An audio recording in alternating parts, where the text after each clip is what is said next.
Machiegni kendo nyakoro mga jwang'iro kamano kuom medo kete mana Karamogi TV ateri nyaka kaunti ma Kisumu kamwano ne mano motenre kod masira. Jadeko yangani owito ngimagi. Demo makawuone masira marapaya e Karolalo kata flyover makachok e boma ma Kisumu. Masira otimre bang' lori miwacho ni noiriembo e ng'weri titi bayoyo kendo ruombore e wi tuk-tuk mane rekoting'o jowuoth.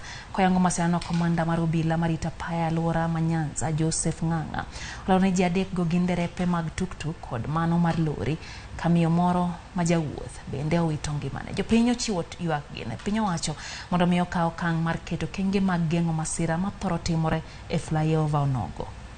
Wako Kisumu County mar government manyongo kona kanyo en kama ok ber. Kanyo ji oseyudo accident mang'eny. Secondly, abiria ma oting'o kendo gima dakwa abiria moting'o ni kona kanyo kik ng'ato tem luwo. Mane gima dakwa gi dhano. Gima kelo chandruok ka flyover ne jogo keto kona madiny ma sharp Koro kia piny kucho kibiro to mondi ka ok calculate maber tibiro to e kona kanyo kama gari lwar go no en sharp kona kasto ka gi race ginene ok ne gichwe kodhi malo.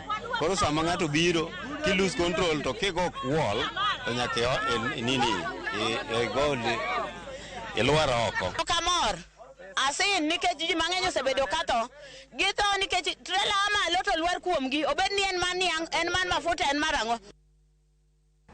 Ogomos ne jogo moito ngimagi ka bende wakwayo